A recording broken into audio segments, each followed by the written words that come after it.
So if you ain't focused and switched on, so I don't want you looking outside the ring, you stay focused, you listen to what I'm telling you, and then you'll be fine. But if you switch off, I'm telling you, she'll take you out, this kid. Because she's coming to have a go. All right, and remember that. Yeah. Hi, my name is Rhys Warren. I'm a camera assistant and aspiring cinematographer, and I was the director of photography for Hulky.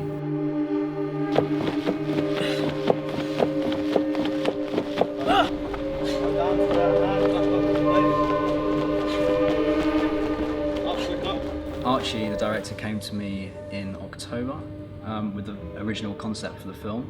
For me it was quite different because I'd never shot documentary before. Apart from like my documentary photography, it was the first time shooting documentary in a form of motion picture. This was quite different for me because anything else I'd shot before, you had a lot of time to kind of plan and prep, which we still had for this, but documentary is very in the moment. You know, you can plan as much as you want, but things will still happen that you can't account for, which could completely change the way you shoot things. One take one. Thank you. After seeing Archie's other work, I kind of knew that our intentions would be kind of along the same path. This was very much a portrait about this female boxer, so it was very, I wouldn't have said it was like most other documentaries, it was also a very visually motivated documentary. For me, the kind of the dirtier, more raw style of the film suited, but it suited the overall film, but it also portrayed her as this person a lot more, because she wasn't your stereotypical boxer. You know, she was a mean, quite fierce woman, and I think that was the best way to show that.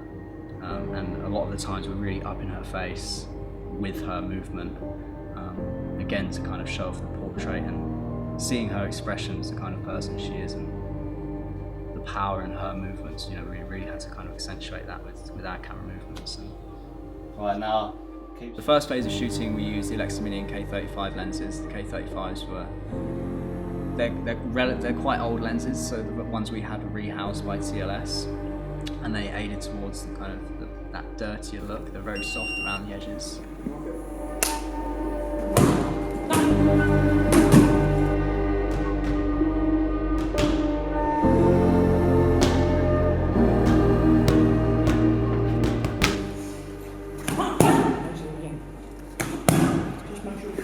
You know, in terms of the actual camera operating for the documentary, it was all meant to be very handheld, which we stuck to throughout, and it was very in her face. You know, we wanted to see her expressions when she was fighting or when she was with her coach.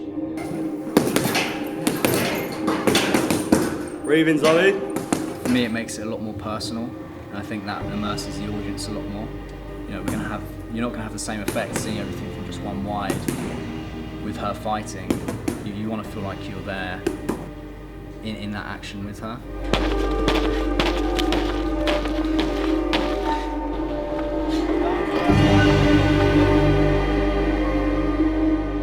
So there's one point when we shot with the 8R Ultra Prime, which is an 8mm lens. It's super wide, but it's not fisheye. There's no distortion on the edges, and that really allowed us to get in the action with her. And then there's at one point when she was fighting, or she was sparring with her coach.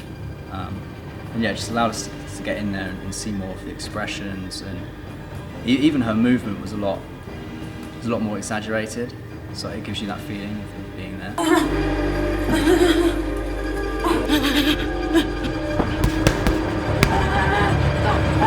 For me, this was, I think, one of the biggest projects that I've taken on as a director of photography.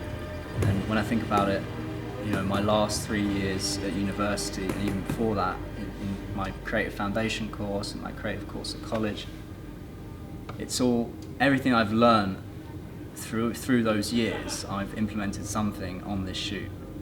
You know, I can think back to one of my first shoots in first year when I was at Ravensbourne, and even small things when lighting a scene, there's elements of that I've taken and I've put into this. I think one of the biggest things that got me through this was just to be adaptable, because you don't know what's going to happen at what time. Just get on set as much as possible. I mean, I think it works for any role on set. you know, whether you want to direct, shoot, do sound, just start from the bottom, watch, listen, and just take in as much as you can. And back up straight.